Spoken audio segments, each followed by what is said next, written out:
We're just okay, and we play some Movies. games. We're just okay. Movie watchers. Welcome, everyone, to another episode of Just Okay Movies. I'm your host, Kitty Cat Squid Thing Biggie Size, and I'm joined by... Oh, boy. Jude Law with contacts. Gweedo. That was the laziest costume I'd ever seen. Oh, yeah. Yeah. It's just Jude Law. He's wearing contacts. Yep, exactly. Well, hey, Gweedo, how you doing, man?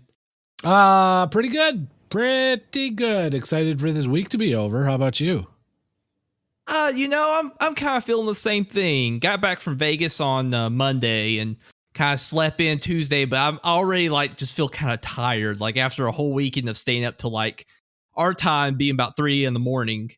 And then the time skipping forward, it's got me all out of whack. So I'm ready for a nice weekend.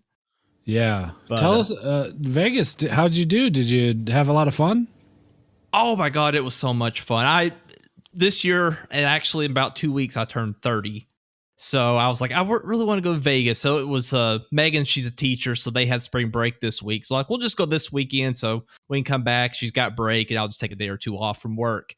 And it was a lot of fun. Went, drank, ate at two or three of Gordon Ramsay's restaurants. And they were actually really decent. That's really good. He does a good job. And mainly just gambled. I think we ultimately lost $120, mostly from the no, not bad. That's just fun money. It's not too terrible. We mainly were playing that horse racing game. Konami has I guess you call it an IP. I don't think they've done much with it, but it's called Fortune Cup. I believe that's what it's called. And it's a horse racing game. Well, they made it into not a slot machine, a virtual gambling machine, I guess you could say. How it works is you've got a monitor and it shows the virtual horses and like a horse race and whatever track that they're going on in real life, but it's all in the game.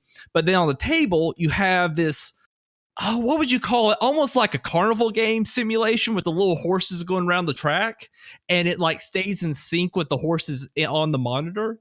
And it's so much fun. You have, 1, 2, 3, 4, 5, 8 places where you can sit and have a screen in front of you, and that's where you bet on your horses on 3 categories.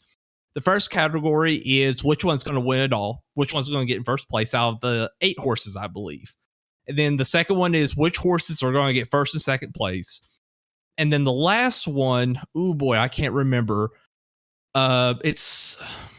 Oh, darn. Actually, I can't remember what the very last one is. But anyways, you got these 3 different...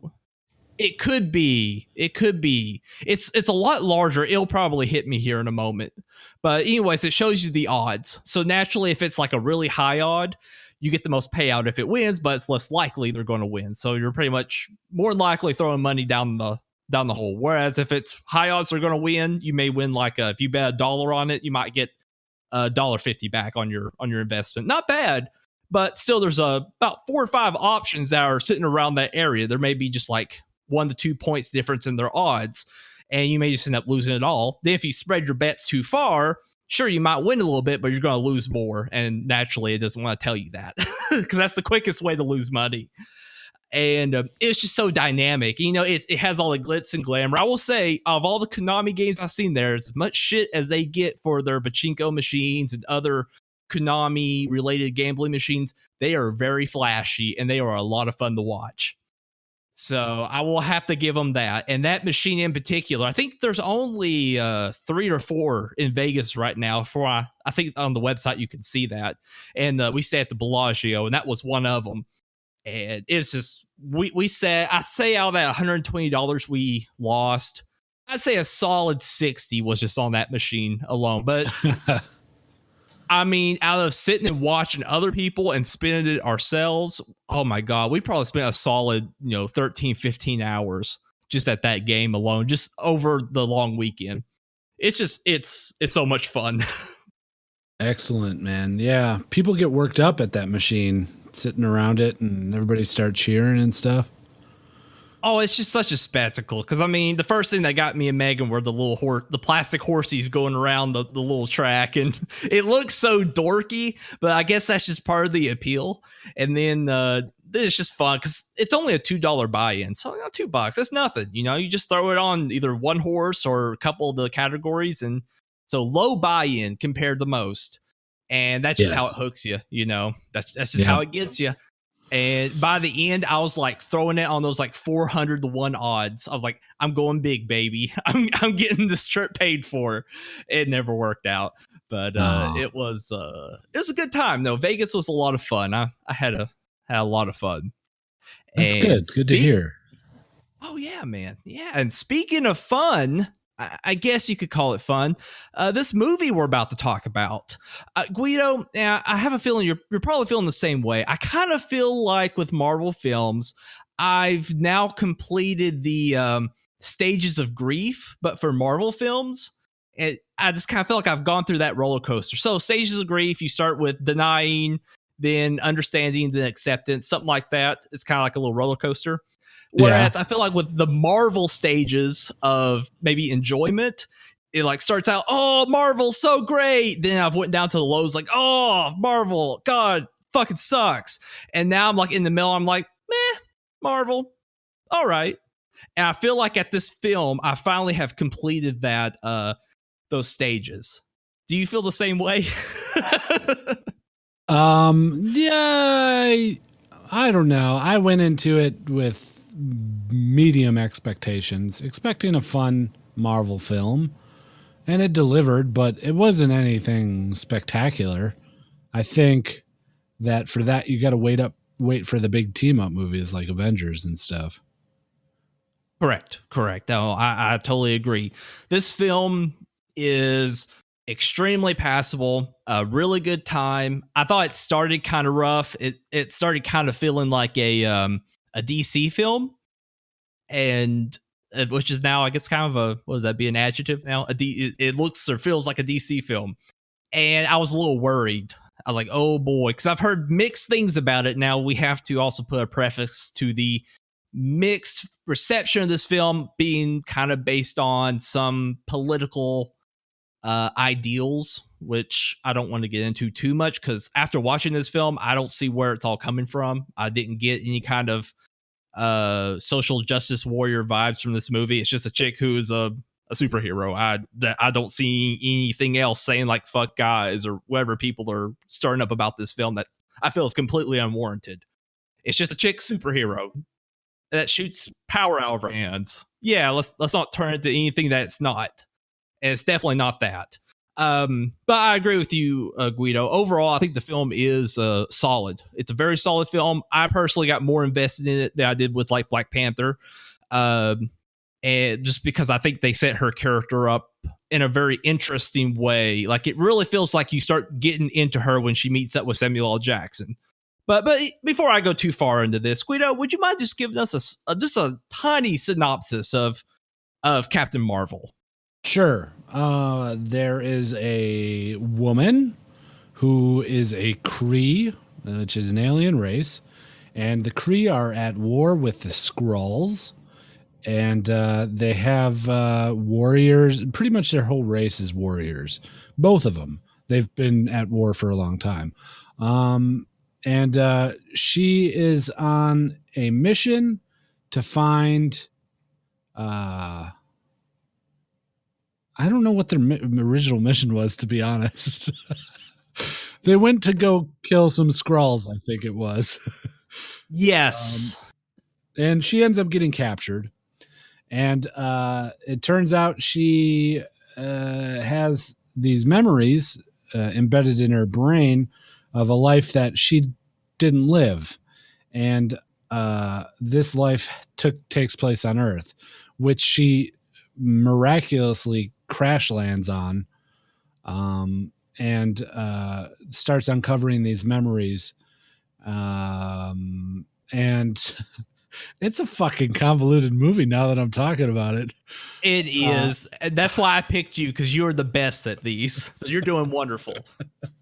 So she uncovers some memories, remembers that she was in the Air Force, meets up with some people that these memories say that she knew, including another pilot. One of the people who she did not know in her past life is Nick Fury, who comes to investigate a strange occurrence, which is basically an alien in a spacesuit crash landing into a blockbuster. But they end up being friends, and he helps her uncover some memories because there's aliens attacking her. And holy fuck. She finds out that there's this lady that she really looked up to, and in the Air Force, who was making a light speed engine in a laboratory, and she fuck this You're movie, there, man. No, I'm thinking about it. Get it home, man. We'll definitely get into the story continuity here in a moment, but you're almost there, man. Bring it home. She finds out that this lady is building a light speed engine, and they thought it was a weapon, I guess, and the Kree wanted it back. But it turns out the lady was actually making it for the Skrulls so that they could escape the war and just leave and go to another planet in a different galaxy where the Kree couldn't find them. That's it. They fight. Yep. People win. And then they fight. I'm sure that showed up quite a bit in the original notes for this film. Great job, Guido. That was a monumental task for such a ultimately simple film. And maybe that's a complaint. That's probably my major complaint is how the story plays out. It teeters on being a complete fucking mess. Luckily, they have characters to back it up and make it enjoyable. But if it wasn't for them, more so Samuel L. Jackson, which I do believe he carried the film pretty hard, into making the character enjoyable. She's fine. I guess we talk about Captain Marvel for a moment. She's interesting. She's fine, but she's just she's typical hero character. I mean, she feels the same way as like Chris Evans does in the Captain America persona. You know, she's just typical female superhero who's very OP, more OP than I expected. But it's Samuel L. Jackson that I feel like he really brought character, not only to himself, which he's way more lighthearted, a little more of a jokester in this, I guess, before he kind of gets hardened by the realities of the world he lives in. But he also kind of adds character to her. And I think they just both kind of shine together on screen. It starts feeling like a buddy cop film in like the best of ways. And I really, really like that. And I think I liked it more when they were just in those kind of sneaking around, trying to find ways to uncover the mystery than I did when she became full superhero and was like blowing up ships and stuff. That it was fine, but it wasn't that interesting. Yeah, I disagree. Like, the best part of the movie was when she went full fucking Captain Marvel, and it was brief, but that was a moment in the movie where I was like, fuck yeah, this is what I paid admission for.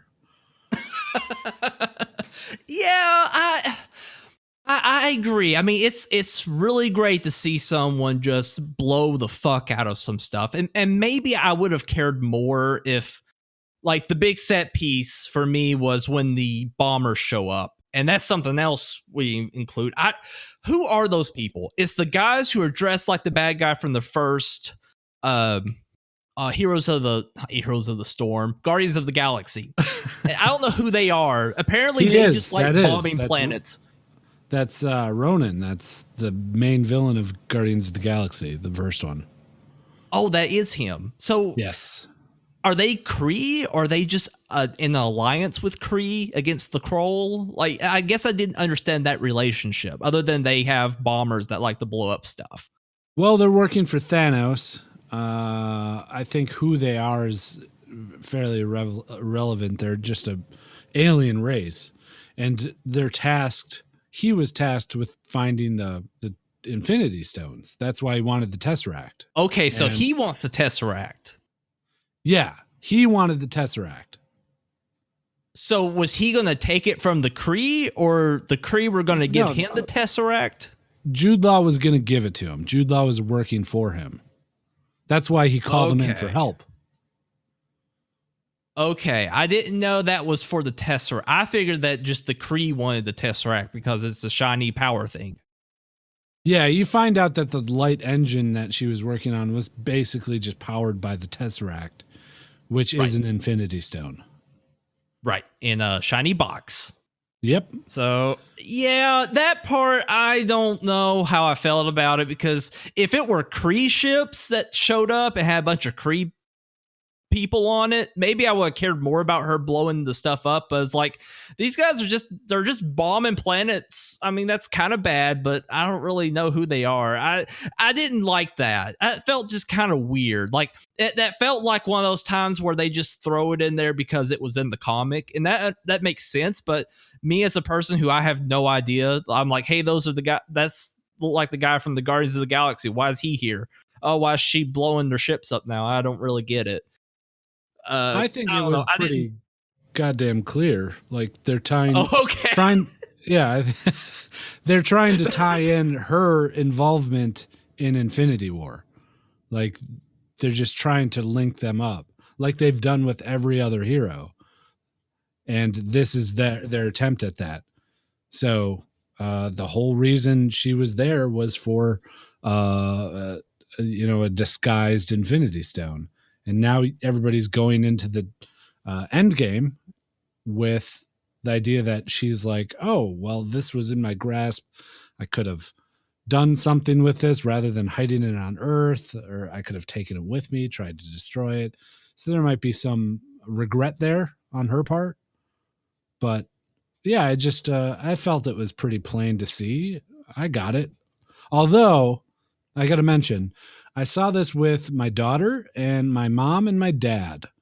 And for the first 30 minutes of the movie, I could look at them at any point and their eyes were just glassed over. Like they didn't know what the fuck was going on.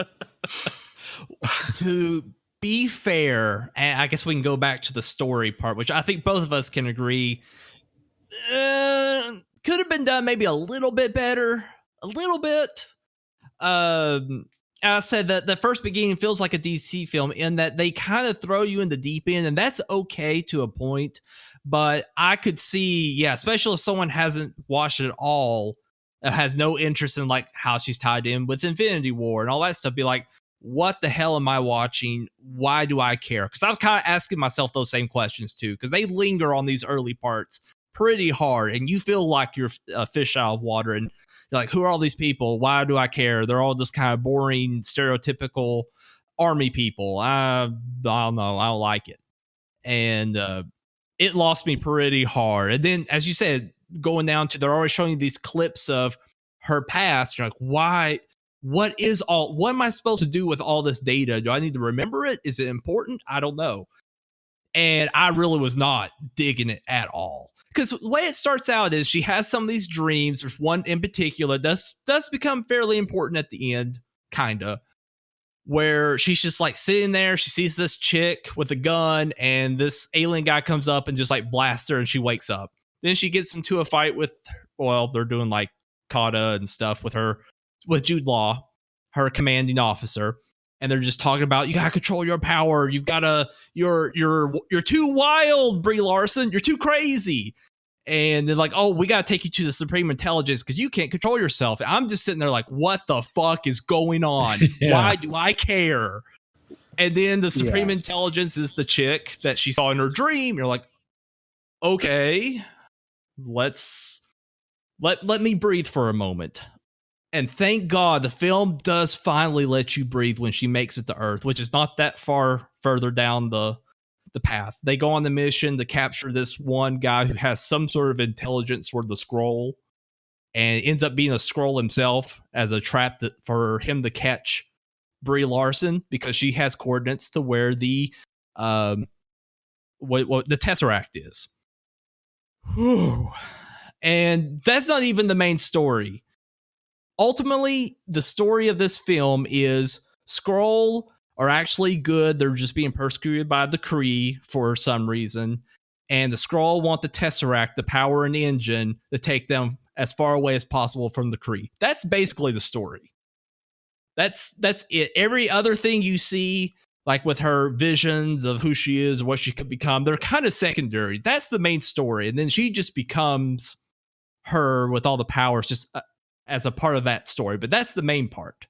Well, the big plot twist in the movie is that she is human and she is not Kree, and that she was lied to this whole time. Yes, but that never felt like a major plot point. Like I guess I didn't see okay, she's that human. That was the whole. Ever since the whole time she was on Earth, was her trying to figure out who she was. She didn't have a mission. Her mission was to just find out more information, right?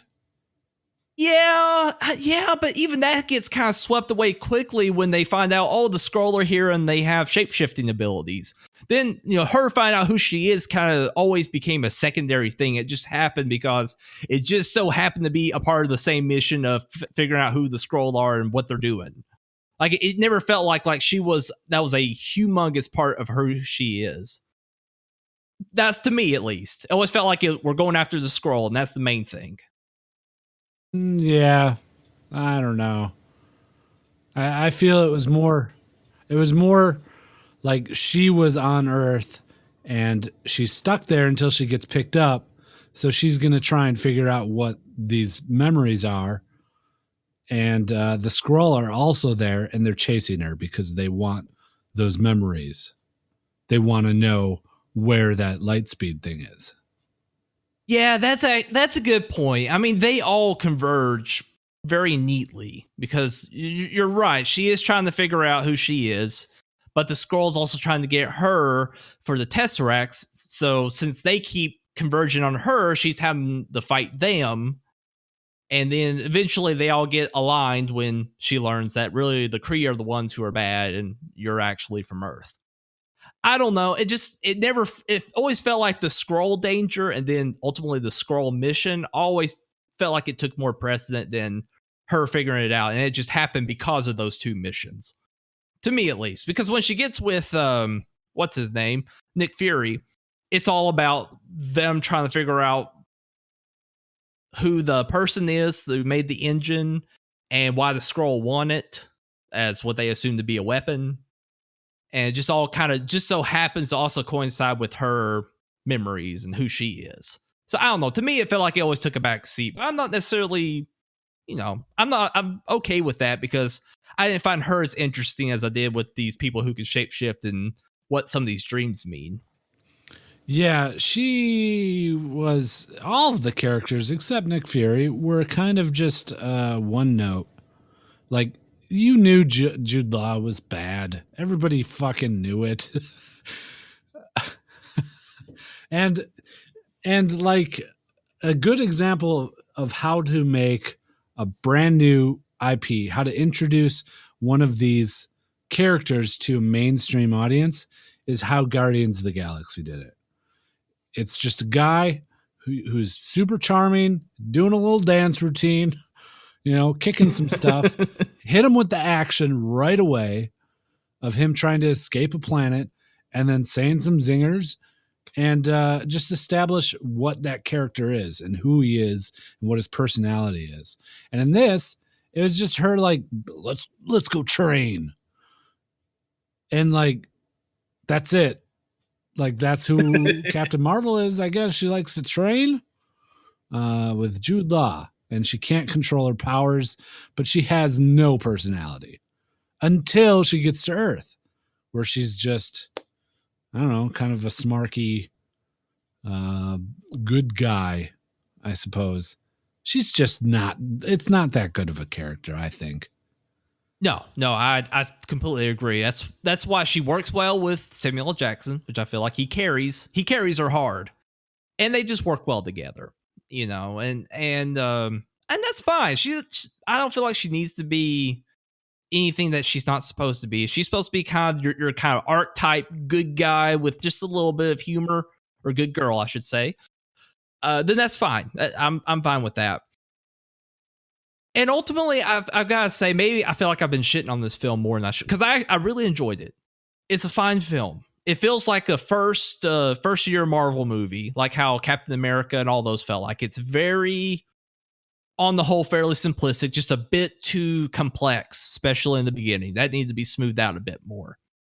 But overall, it's a good film. It's cool. I agree with you to see her become herself and say, you've been holding me back when really I've had this power all along. You don't control me, kind of thing. It's great because Jude and the Kree are kind of dickholes. So that's wonderful. And it's neat to see her, especially with kind of that mindset. And you see at the very end with Nick Fury being dead. And that's kind of sad because they're both so good together. And I think that's the one thing I liked the most was I'm interested to see her in Endgame because Nick Fury died and how pissed she's going to be at Thanos for taking him away from her. And so I think out of everything from this movie, it's that friendship between Brie and Nick Fury is what I liked the most. It really felt kind of real and interesting. And I'm interested to see her try to kick Thanos' ass. But I kind of hate that that's the part I got out of it that I enjoyed the most and not necessarily the movie that she stars in. You know what I'm saying? Yeah, I do. It's looking forward. Like this almost feels like it should be like a prologue, which I guess it kind of is to Infinity War or Endgame. And I kind of hate that. I don't know how to feel about that. I wish they would have dusted her. I wish at the end of the movie she would have been dusted. It would have been such a fucking gotcha moment on the audience if she would have just started fading away. Like they Ooh, do this okay. pager. Nick Fury calls her. Everybody's like, oh, who's that? Captain Marvel. Oh, we sit through the whole movie like, oh, shit, this chick's badass. She's going to do some crazy shit to Thanos. And then at the very end of the movie, it cuts forward after the credits. And she just fucking fades away. And then you're just left with that feeling that you had after Infinity War. We're like, oh, fuck. She was supposed to help. What are they going to do now? Oh, they're so fucked now. Especially seeing her like blow up those ships and like kick their asses with barely even trying. Like, oh my gosh, she's gonna be such a powerful weapon against they. Oh no, there she went. No, I totally agree. That would have been wonderful. But no, of course she's gonna be there at the very end of the movie. Well, it's the post credits. They have the pager sitting in some tank thing. I don't understand that. And I guess they're powering it. I guess it ran out of power, so they just kept it going over and over again. And then it stops. They're like, turn it back on. Then they turn around and there she is. Like, okay, well, she's already at Earth. Yeah, she's there for the opening of the movie. She'll be there. But one thing that I couldn't look past was that when she was in space and they were crash landing, she has this cool visor, which like shoots up over her mouth and her eyes are covered and it puts her hair into a mohawk. And that's super cool. It's a good image. But then when she goes full Super Saiyan, she is just out in space without any sort of air protection. And I was just like, wait, hold on. Like, why did you establish that she had that in the first thing, in the part of it where she was crashing down to Earth? Yeah, I agree. I noticed that as well. And I guess it just looks better. It's more a marketable image than the Mohawk thing. Even though the Mohawk thing, I agree, is completely badass. And I absolutely love that character design. I guess there's some sort of scientific reason. Oh, the power is coursing through her. She has to actually need oxygen and stuff. It's the power that's powering her. And that's the only thing I can assume. Or marketing wise, it probably just looks more elegant. But honestly, badass wise, keep the Mohawk. I mean, that's just great. It's like the Guardians of the Galaxy guy, his visor thing he can turn on. It's badass. It's like truly like transforming into something different. But there's just not much else to say. Yeah, fun little Marvel movie, I guess. I'd rank it pretty low though on my personal list. Agreed. Mainly the character just I'm sure she's okay. This is an origin film, so they're always a little rougher than most. Maybe she'll become better. I mean, hell, we talk about Captain America. I didn't feel like his character truly shined until The Winter Soldier, which was a sequel to the first one. And so maybe the same thing will happen with her. She'll kind of become a little more memorable, or maybe we'll just kind of grow to like her more. Who knows? But I agree with you. This one ranks fairly lowish on the list for me as well. But I will say, like what you said, at the end, it was very exciting to see her kind of become who she is. The relationships she made along the way are kind of rekindled with other people was neat and fun to watch. Is the little girl, is she somehow very important? The reason why I say it is I have the IMDb page pulled up, and it shows the actress's name, and her name is Monica Rambeau, and it has in quotations 11 years old. So I didn't know if she becomes someone bigger in the Marvel universe, because she talks about like wanting to make a spaceship or something. I was going to ask you if you had any knowledge of that. No, I don't know who that is. Okay. I thought that was a very strange little thing to have next to her character name. If somehow later she becomes someone more important, like a scientist and something that they use. Who knows? But no, check it out. It's not bad. If for some reason the political stuff around it is keeping you from wanting to see it, please, in my opinion, it shouldn't. It's a Marvel film. No more than any other film. Is it somehow trying to spread some sort of political idealism? Absolutely not. It's just a Marvel film. Go check it out. It's worth your time.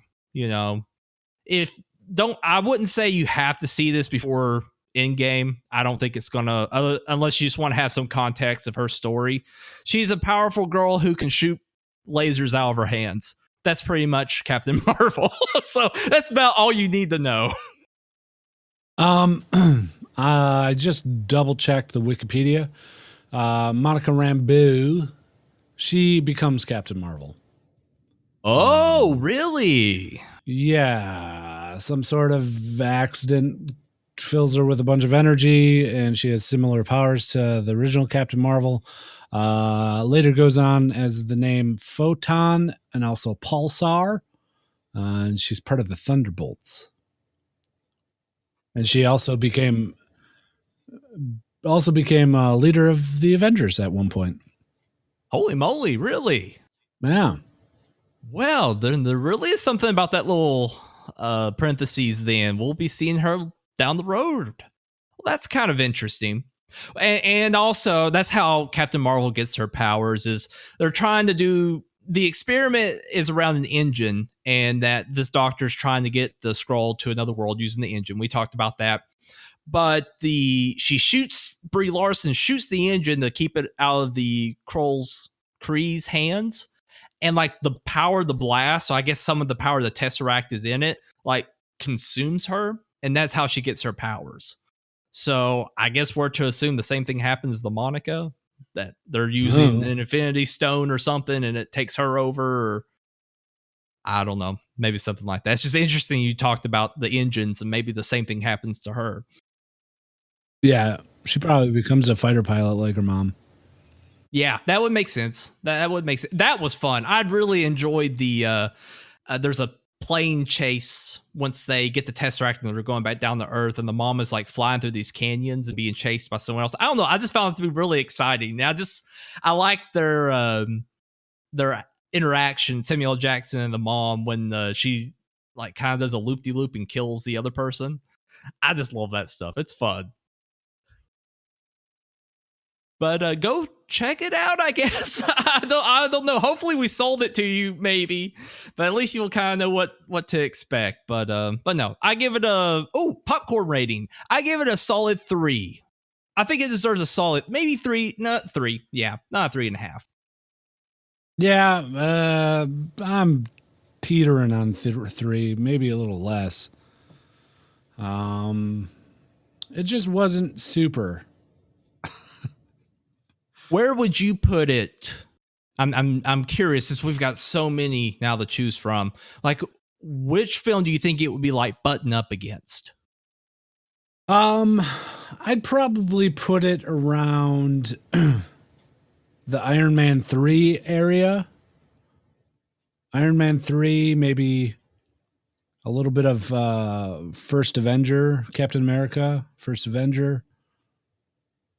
Near the bottom. That's higher up than I expected. Oh, Well, really? Those are on the bottom for you? Oh, yeah. 3 is not good movie, in my opinion. Oh, it was fun. All the robots going around, and he landed in Tennessee, not far from where I grew up. I kind of wondered where they actually filmed that because it does not snow that much in eastern Tennessee. But that was fun. Yeah. I mean, it's better than 2. You didn't like Iron Man 2? No, Iron Man 2 is trash, bro. That's one of the worst ones. Hell no. The car scene. When the wrestler shows up and he like has to get the shit out of his briefcase thing. That was great. Okay, yeah. That 5 seconds is pretty good in the movie. Oh my God. Okay, well, now I gotta know what's your bottom 3 or bottom 5? Oh man. Doesn't have to be in order of worst. But just you want to save it? Let's save it. I'll write down my whole list. Okay, I'll do the same, and we've got to talk about it. We'll I am very shocked by those. I'm very shocked. So we'll definitely, we can't find nothing to watch. We'll do a Marvel rank down. That sounds like a blast. Well, all right, guys. Well, thank you so much for listening. If you want to send us your thoughts on Captain Marvel or any other film, shoot us an email at justokmovies@gmail.com. Also, send us a tweet at justokmovies. We love hearing your correspondence. And we will be coming back at you next week with something. So, Gweedo, as always, thank you so much, man. And you all take care. See ya. Bye. Really? You did not like Iron Man 2?